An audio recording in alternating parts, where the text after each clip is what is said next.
तो हम लोग बच्चों अभी हिंदी में क्या पढ़ रहे हैं? व्याकरण। व्याकरण के अंतर्गत क्या पढ़ रहे हैं? प्रत्यय। प्रत्यय के पहले हम लोगों ने क्या पढ़ा था? उपसर्ग। चलिए, तो आप लोगों से कुछ प्रश्नोत्तर पूछेंगे उपसर्ग और प्रत्यय पर। जिनको याद होगा वो अपना हाथ उठाएंगे, ठीक है? तो पहले उपसर्ग की परिभाषा किनको किनको याद है, हाथ उठाइए। वेरी गुड, अधिकतर सभी लोगों को याद है। चलिए हाथ नीचे कर लीजिए। चलिए आप बताइए रानी कुमारी। वह शब्दांश जो किसी शब्द के पहले जुड़कर उसमें बदलाव कर दे उसे उपसर्ग कहते हैं। उदाहरण? आजोड़ ज्ञान अज्ञान, आजोड़ नाम अनाम, आजोड़ नाथ अनाथ, आजोड़ मर अमर। बहुत अच्छे, वेरी गुड। बैठ जाइए। और उपसर्ग की परिभाषा कौन बताएंगे? चलिए आप बताइए, उपसर्ग किसे कहते हैं? शब्दांश जो किसी शब्द के पहले जुड़कर नया शब्द बनाता है उसे उपसर्ग कहते हैं। उदाहरण?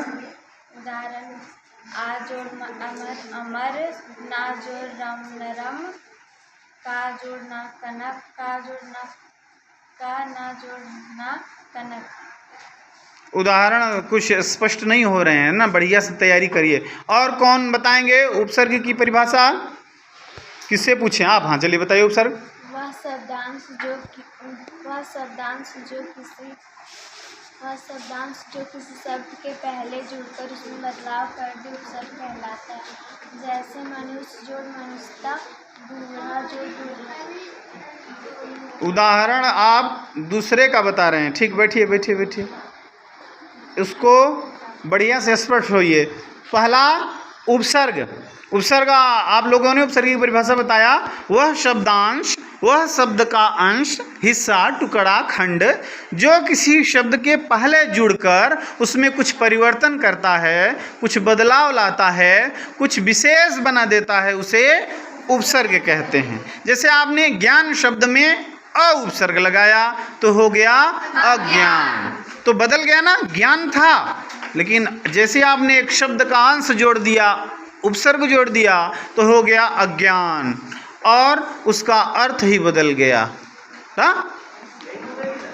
ठीक। एक शब्द है शेष। शेष में वी उपसर्ग लगा दिए तो क्या बन जाएगा? विशेष बन जाएगा। Very good. चलिए आप दूसरा जो हम लोगों ने प्रकरण पढ़ा था प्रत्यय। प्रत्यय की परिभाषा किसको किसको याद है? हाथ उठाइए।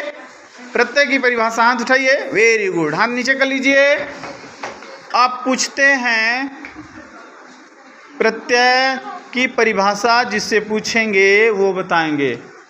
चलिए लाडली कुमारी, चलिए आप बताइए प्रत्यय किसे कहते हैं? वह शब्दांश जो किसी शब्द के अंत में जुड़कर उसमें बदलाव कर दे उसे प्रत्यय कहते हैं। उदाहरण दीजिए। होना प्लस हार, अनाहार। होना जोड़ हार। होना शब्द में आपने हार प्रत्यय जोड़ा तो क्या हो गया? होनहार नहीं, होनहार। हाँ, और क्री शब्द में तव्य प्रत्यय जोड़ा आपने, क्या हो गया? कर्तव्य। बहुत अच्छे, वेरी गुड। और कौन प्रत्यय के बारे में बताएंगे?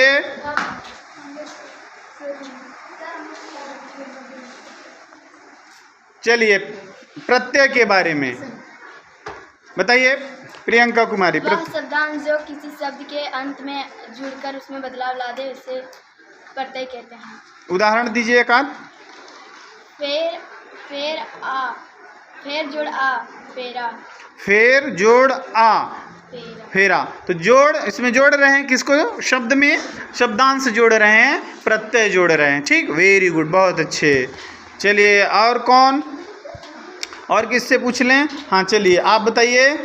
वह शब्दांश जो किसी शब्द के अंत में जुड़कर बदलाव आता है उसे ठीक ठीक, बहुत अच्छे, बैठ जाइए। अच्छा, व्याकरण की परिभाषा कौन कौन बता पाएंगे? हाथ उठाइए। व्याकरण किसे कहते हैं?